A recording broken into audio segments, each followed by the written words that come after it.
What's going on, y'all? Today we're going to be doing a tier list on every single Invincible that is in NBA 2k25 right now.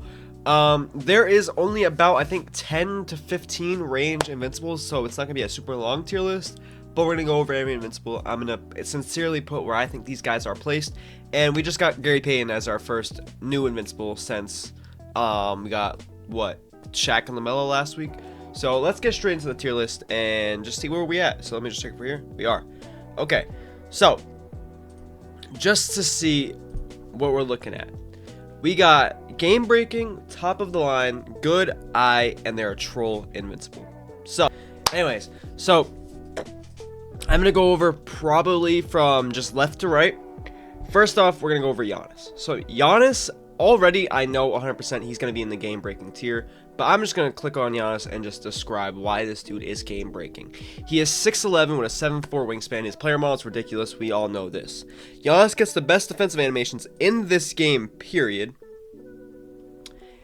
He has the most legend defensive badges I think any card comes with. Wemby might come with a lot as well. I don't remember, honestly. He has a ridiculous jump shot, hard to contest, Pro 2 fade, and he is a dribble god. The only thing he has that we don't like is James Harden's step back, but they give James Harden's step back to literally every Invincible card, basically. I don't know why they think this is a good step back. I'll never know.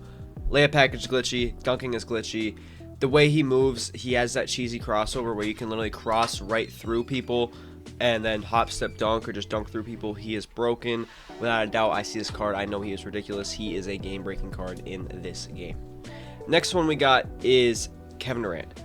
Now, I do think Kevin Durant probably also fits the game-breaking. I think he might fit the game-breaking category. Now, obviously, I'm going to adjust things as we go. But he is a 6'10 shooting guard with a 7'5 wingspan, ridiculous player model, every basically legend shooting badge because mini marksman doesn't even matter for him. Obviously, 99 everything. Really good jump shot. His fade's super hard to contest. And again, Harden's step back sucks, but every other dribble move is basically the perfect dribble move.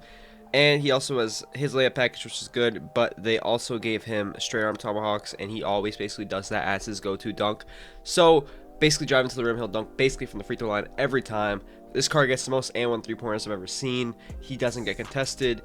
I fear when I see this card, just like I fear Giannis. I do think Giannis is a little bit better, but I do think they're both game-breaking, and I think I see only maybe 2 other game-breaking cards on this list. Now, Dr. J, I think, is top of the line. I don't think he's game-breaking because he is 6'7", but I do think he is top of the line.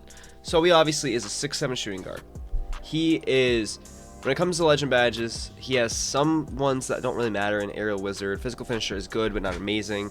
And we also got, these all perfect shooting badges. We also got Handles for Days, Light and Launch, Challenger, and Glove. All really good legend badges besides, if it's Aerial Wizard, Physical Finisher, there could be better ones, but either way. Dribble, he has Garland dribble style, Steve size up. Again, he has a different step back though. That's the difference. He has a better step back than Harden. So he does have a little bit better dribbling sigs than the other guys we've talked about. He also does have his dunking, and his dunks are ridiculous. Pro 2 fade, one of the easier jump shots in this game. Everybody's familiar with this jump shot. So I feel like this is the easiest card to probably use in this entire game besides Wemby, because everyone's used to Dr. J just like everyone's used to using a Wemby card. They're just comfortable, we're used to them, and their jump shots are not hard to time. I think Dr. J is a top of the line, not game breaking, because when I see the card, I'm not afraid. Like, I think he's going to break the game, but I know he's a top of the line, top 10 card in this game, but he's not game breaking like KD and Giannis. I think they literally break the game. On to the next guy, Wemby, the best card in the game. Best card in the game. I don't really got to talk much about Wemby. I mean, again, we know. Every time I see Wemby on any tier list or talk about him on any top 10 list, I don't really say much about him because we know what Wemby is. He's a 7'4", power forward eligible, 7'8 wingspan, super easy jump shot, but it's not the same one we've been used to. I do prefer Wemby upper over Chet upper, but either way, really good jump shot, hard to contest. Pro 2 fade, dribble god, has hard step back, everything else though. Dribble god at 7'4", being able to run the power forward position with a dumb layup style. Best card in the game, Not going to talk a lot more about him. He is the best card in the game. He is game breaking. He is the most game breaking card in this game, no matter what you're using. His pink diamond, you're using his opal, even his Ami. Low-key breaks the game. He's the most game-breaking card in this game. The only reason why the Ami that evoed to the diamond isn't as good as the others is because of the speed. All the others have speed, and that's what makes him game-breaking, is that he's that tall, can shoot everything on offense, and actually has speed. And he gets really good rebounding and defensive animations for some reason. On to the next guy, Jokic. I didn't know if I'd place Jokic in game-breaking or top of the line. Now, I've played Jokic a lot. Now, I probably would have put him in game-breaking before I've played him. I've played him a lot this season, playing Showdown again. And I don't think he's game breaking. Now I'll explain why. 6'11", yes. Tall point guard. Really, really good. Obviously a dribble god. Has a good jump shot. Pro 2 fade. Nothing really wrong with the card. Hard and step back we don't like. Dunk package is insane. Obviously he's a top, probably 5 to 6 card in the game. Only reason I don't think he's game breaking is because it is pretty easy to strip him if you are pinching him or trying to get bump steals. He is a really easy person to get bump steals on because he is such a big player and he's wide, and it's just like you're easy to bump him. I bumped him so many times using my Booker or my Amen Thompson, even Evan Turner's Galaxy Opal. I was going against this card multiple times the other day. So many times at the end of games where people had to take him out of the game because I was making sure they couldn't shoot over me, and I kept on bumping him to make him lose the ball in crucial points. One bad turnover could literally change the game, and that's how it was with Jokic.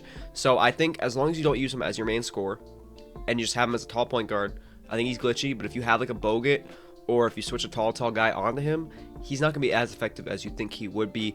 But he still is really, really good. Still a top 6 card in the game. I think he is right borderline game breaking, but I don't think he is game breaking. I think he's top of the line. Jimmy Butler I've been against. I think he's good. I don't think he's crazy. I have won against him before, like a couple times.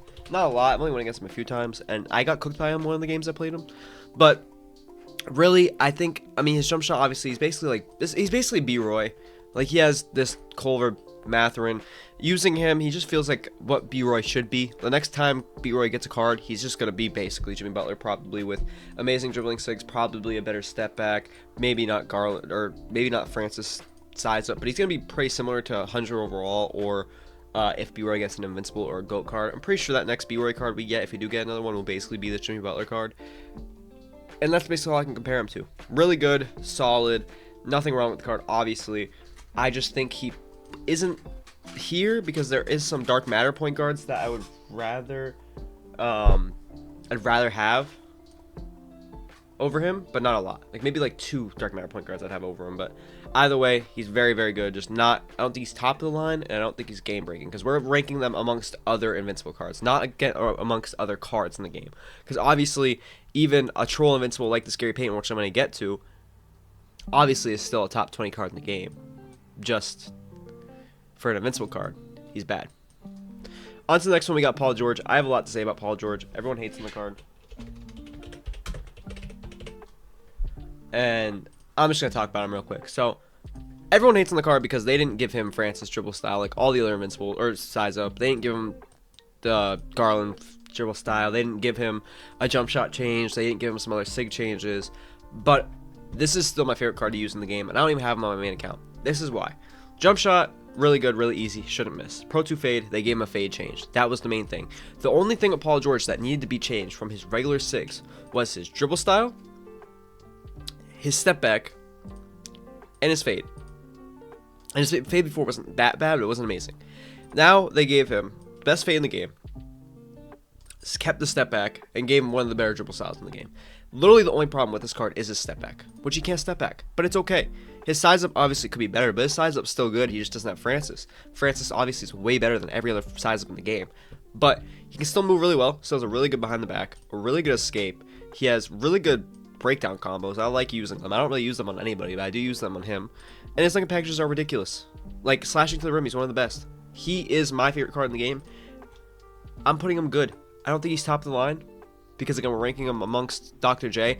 I think him and Dr. J are pretty comparable. I think Dr. J is a little bit better, but I would rather have Paul George over Dr. J, but that is because he's my favorite card every year in my team, and he just is my favorite player in my team, my second favorite player of all time, so I am going to be a little bit biased, but I do think they're pretty similar, these two, but objectively, he's probably right here. I think he's right below Irving. He's good. He's not a troll. He is good. People are going to call him a troll because of his sigs, but they're still really good. Now, Braun, I don't know where to play Braun. I think I don't know if he's game breaking. So I need to look at him to really face my thing, because game breaking is a big word. Now, he is a 6'9" point guard. Jokic is 6'11". I would argue Jokic has to be better than Bron, right? Jump shot, Bron does have the better jump shot. Better fade, or same fade. Dribbling, I'm pretty sure they're the same. I don't know why they didn't give Brunson a step back. Dribbling, really good. LeBron does have the best layup package in the game and one of the best dunk packages in the game. So I think he is better than Jokic. And he also gets really good animations, rebounding, defensive, all that. So I think Bron goes at the top of the line, because he still does sometimes get load ups. I don't think he's better than KD, Giannis, or Wemby. I think he's better than Jokic, but it's arguably that Jokic could be better, but I don't think he is, just because of the layup package and the animations he gets and the jump shot. They're both really good, but Bron's a little bit better. I think this is where I place Bron. I don't think he's game breaking. I don't think we have any other game breaking cards besides Shaq. Shaq, I'll explain why. So, Shaq is a 7'1" power forward, 7'7" wingspan, one of the best player models in this game. He's very big, wide, annoying, fat as hell. He has really good animations. Tendencies aren't good, but he gets really good rebounding and defensive animations. He gets literally the best dunking and rebounding animations in this game. Jump shot's glitchy, Pro 2 fade, literally a dribble god at his size. Again, best dunker in the game under the rim. And they also just, it's Shaq. Like, he just, I don't know how to explain it. He gets the rebounding, he gets the dunking animations. He's super wide on the court. And I don't get scared of much cards in this game, but whenever I see Shaq, I am very scared. I think Shaq does go, I think Shaq goes here. I think this is where I'd rank the game-breaking cards in the game. Wemby's the most game-breaking, then Giannis, then Shaq, then KD. Then LaMelo is better than Bron, I think. So I think I'm going to put Dr. J in good. I think I'm going to do this to even it out. And obviously, Gary Payton's a troll. I don't think anyone's even in the I tier, so I'm just going to erase this tier altogether. So let me just remove this. Let me do this. Alright. This is what we'll do.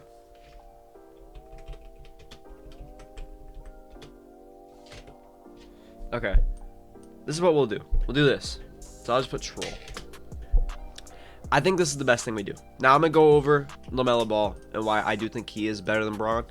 LaMelo Ball quite literally is perfect sig-wise everywhere.